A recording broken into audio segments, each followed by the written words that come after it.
साथीहरू नमस्कार। यो चाहिँ जापानबाट भिडियो ल्याइछु र हामी चाहिँ आज मासु होला पानी जस्तो लाग्छ मलाई त। पानी हो पानी। नजिक होस् टाढा आवश्यकता भएपछि इच्छा भएपछि पुगिन्छ भने जस्तै हामी चाहिँ यसरी धानबारी ऊ त्यो माथिको ड्यामबाट ल नेपालमा जस्तै धान रोप्ने सकेको छ यहाँ पनि ल यसरी मासु पोलेर खाने ठाउँ आइपुग्यो। साथीहरू आइसक्नु भएको छ 12-15 वर्ष अगाडि स्टुडेन्ट लाइफका दुःख सुखका साथीहरूसँग आज मजाले रमाइन्छ। ल हेर्नुहोस् त साथीहरू मासु पोलेर खाने गर्मी बढी भएर शीतलपट्टि सारेको अवस्था। मासु पोलेर खाने हेर्ने उहाँबाट 2 जना आउँदै हुनुहुन्छ। यसरी हामीले उहाँहरूले चाहिँ यसरी सार्नु भयो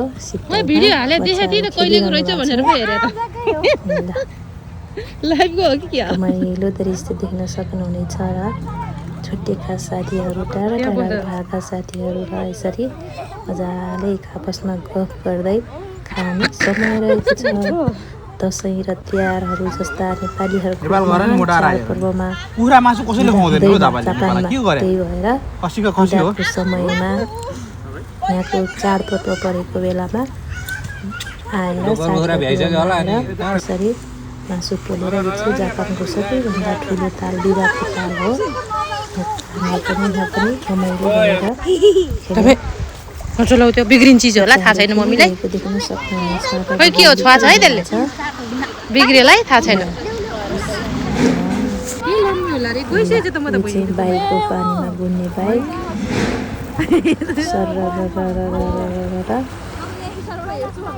साथीहरू यो चाहिँ म है बाइकमा गुटुङटुङ कुद्ने हामीले चाहिँ पहिलेबाट हेर्ने भनेर सोचेको थियौँ स्टार्टबाटै हेर्ने बिर्सिएको यो त आफ्नै होला त पर्सनल होला त्यहाँ ल्याएर राख्ने अनि फेरि चलाउने जाने होला।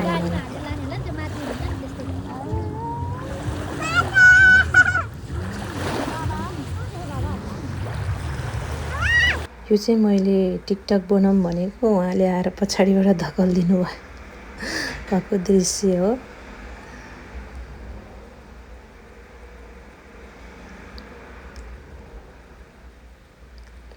अनि हामी यसरी तालमा खेलेर आइसकेपछि फेरि खानालाई स्टार्ट गरौँ पोल्नलाई स्टार्ट। यो चाहिँ सबै साथीहरूले बनाउनु भएको आफ्नो ट्रेन हो।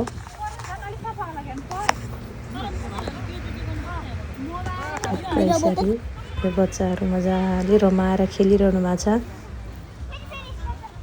जापानमा जन्मेका बच्चाहरू नेपालमा जन्मिनु भएको उहाँ पनि हुनुहुन्छ।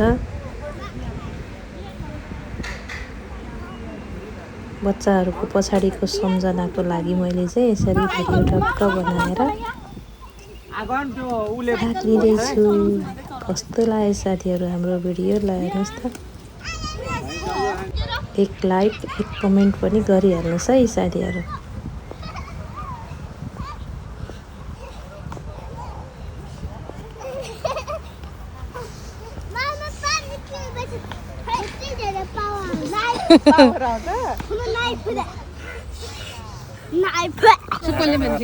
यसरी मासु पोलेर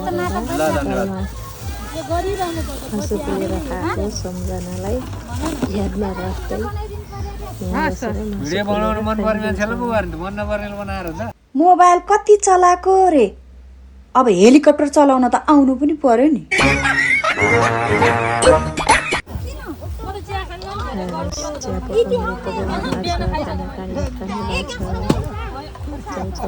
चाउचाउ खानु भएको छ उता बसेर खेल्ने भएको छ। मासु पोल्नु बच्चाहरू खेलिरहनु भएको छ। ठाउँ चाहिँ एकदम रमाइलो छ।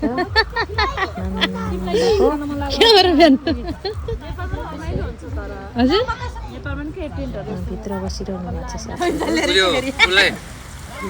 कस्तो धुवा आएछ नि त नि मेरो हात पोरिछ फेरि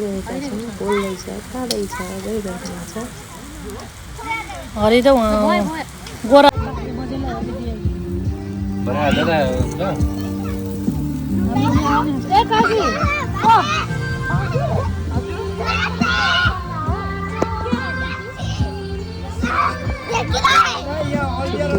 साथीहरू 12-15 वर्षदेखि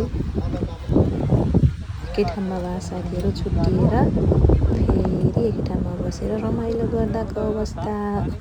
राति भयो, अब चाहिँ हामी घर फर्किन्छौँ। बुबाआमालाई पनि सुताउनु पर्ने भएर थ्याङ्क यू सो मच।